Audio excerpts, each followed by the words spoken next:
Goeiemôre. Jy luister na die 40ste oordeenking in die reeks, 'n paar maal om die son. Vanoggend se tema is koninkryke.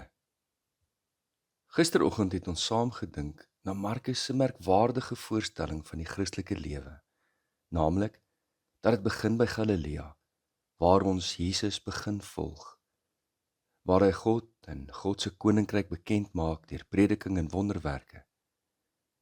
Aan die einde van die oudste weergawe wat ons het van Markus se evangelie, eindig dit met die woorde, want hulle was bang. Die bedoeling, dat elkeen wat bang is, lees, twyfel of klein geloof, as jy die woord bang hoor, moet terugkeer na Galilea en Jesus weer ontmoet en weer die pad saam met Jesus stap. Dit is 'n oop einde, 'n retoriese skok, wat jou en my regtig konfronteer met die vraag, wat gaan ek nou doen? Markus impliseer dus, die verhaal is nie klaar nie, want ons moet dit nou voortsit. Dit is dus duidelik dat die vrees waarna ek gister verwys het, intern is. Dit mag dalk klein geloof wees, vertwyfeling, in sonde vasgevang, lafhartig soos Nikodemus, of oordadig met selfvertroue soos Petrus. Die punt is, ons het gister gepraat oor die interne worsteling van die gelowige. Maar 'n gelowige se pad loop natuurlik ook deur die wêreld van politieke en ekonomiese magte, van wêreldse koninkryke. Ons moenie vergeet wat 'n absolute wrede plek die wêreld was in die 1ste eeu nie. In 'n aangrypende boek van Marcus Borg en Dominic Crossan oor die laaste week van Jesus se lewe in Jerusalem, beskryf hulle wat ons dikwels miskyk, naamlik dat daar twee koninkryke teen mekaar te staan kom. Jesus se inkoms in Jerusalem gebeur waarskynlik op min of meer dieselfde tydstip van daardie week, as wat Pilatus vanuit die weste Jerusalem binnekom. Dit is belangrik om die historiese konteks in ag te neem. Volgens Crossan en Borg het die Romeinse goewerneur Pontius Pilatus tydens Pasga spesifiek na Jerusalem toe gekom omdat dit Paasfees was. Waarom? Want Paasfees was polities gevaarlik. Daar duisende pelgrims het gekom om 'n fees te vier wat herinner het aan die bevryding van 'n onderdrukkende ryk, destyds se Egipte, maar hulle het geweet dat die profeteboeke voorspel het dat daar 'n nuwe Messias sal kom, en so verwagting blaas baie keer geweld aan en 'n optog aan wanneer mense in opstand kom teen die Romeine. So die Romeine wou 'n opstand voorkom. 'n Mens kan later sien in die vertelling hoe die Romeinse heersers senuweeagtig begin raak wanneer die Jode begin skree, kruisig hom, kruisig hom. Juist daarom daag Pilatus as verteenwoordiger van die Romeinse ryk daarop. Hy kom uit sy basis, uit die militêre basis van Caesarea Maritima. Hy kom Jerusalem binne van die weste kant op die rug van 'n wit hings, die teken van enorme mag en krag, met kavalerie, soldate, baniere en wapens. Dit was 'n demonstrasie van Romeinse mag, van geweld. Dit is hoe die koninkryk van die Romeine werk. Aan die ooste kant van die stad, vanaf die Olyfberg, kom Jesus op die rug van 'n donkie. Jesus ry op 'n donkie wat die teken is van vrede en nederigheid. Die mense roep Hosanna en praat van die koninkryk van Dawid. Dit is 'n optog van God se koninkryk van vrede en genade, nie van militêre mag nie. Hulle sien dit as 'n dramatiese profetiese aksie, 'n alternatiewe visie vir die koningskap van God. Ons het dus hier twee koninkryke met twee definisies van mag. Binne daar sal hierdie twee koninkryke teenoor mekaar te staan kom wanneer Jesus voor Pilatus moet verskyn. Elke keer wanneer ek die lydensverhaal van Jesus lees en hoe broos Jesus lyk wanneer hy van een maghebber na ander gestuur word, hulle omslaan en martel en uiteindelik vaslaan aan die kruis, so onskuldig, so vredevol,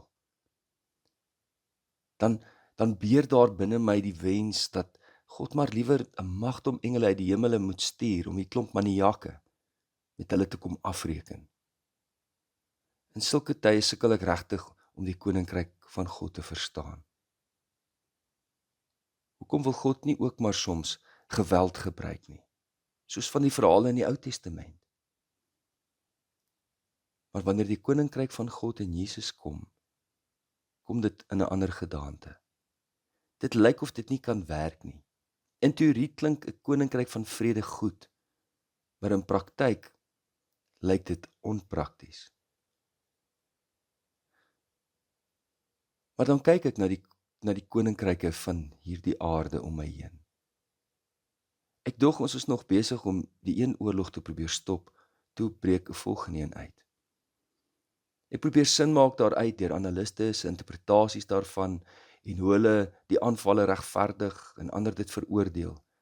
Ek luister na historikuste wat die geskiedenis uitlê en probeer sin maak daaruit. Hoe hierdie een tot aan bewind gekom het en hoe daardie een se posisie nou in die wêreldgeskiedenis verstaan behoort te word. Maar een ding val my op. En hierdie koninkryke van die wêreld is mag 'n groot ding.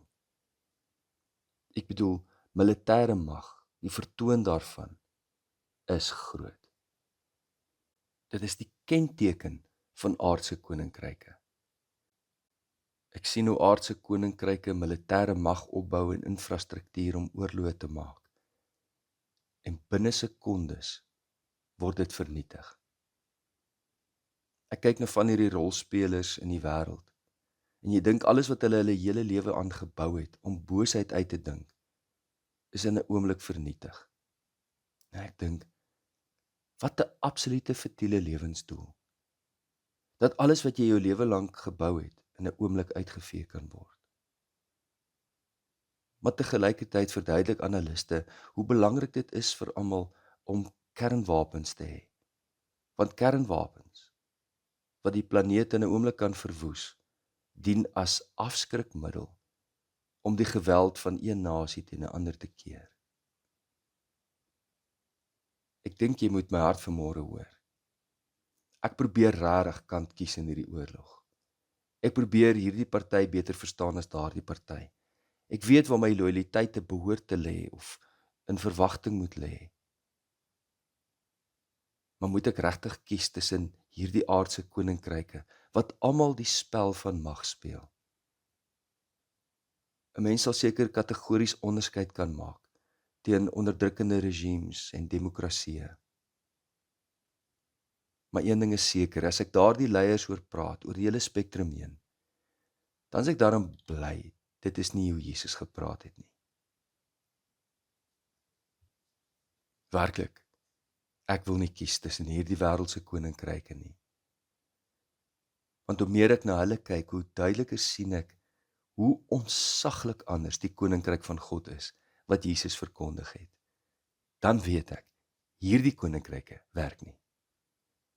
Al lyk die koninkryk van God eenvoudig te broos en swak in vergelyking met hierdie verskriklike militêre mag, het al hierdie koninkryke van toe af tot nou gekom en gegaan, en is net die koninkryk van God wat nog bly staan. Dan draai ek maar die nuus sagter en ek lees die woorde van my Here. Welgeluksalig is die sagmoediges, want hulle sal die aarde erf, soos die ou vertaling gesê het. Geseënd is die wat honger en dors na geregtigheid, want hulle sal versadig word. Geseënd is die barmhartiges, want hulle sal barmhartigheid ontvang. Geseënd is die wat suiwer van hart is, want hulle sal God sien. Geseënd is die vredemakers, want hulle sal kinders van God genoem word. Kom ons bid vir vrede in hierdie wêreld. Hemelvader, ons pleit uit die dieptes van ons hart, dat U koninkryk sal kom. As ons so na die wêreld kyk, Here, maak dit ons bang.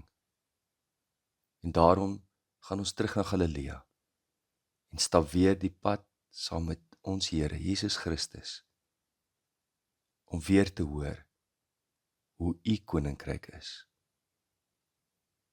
Ons bid op hierdie môre, Here, laat U koninkryk kom in Jesus naam. Amen. Liefde en 'n geseënde naweek vir elkeen.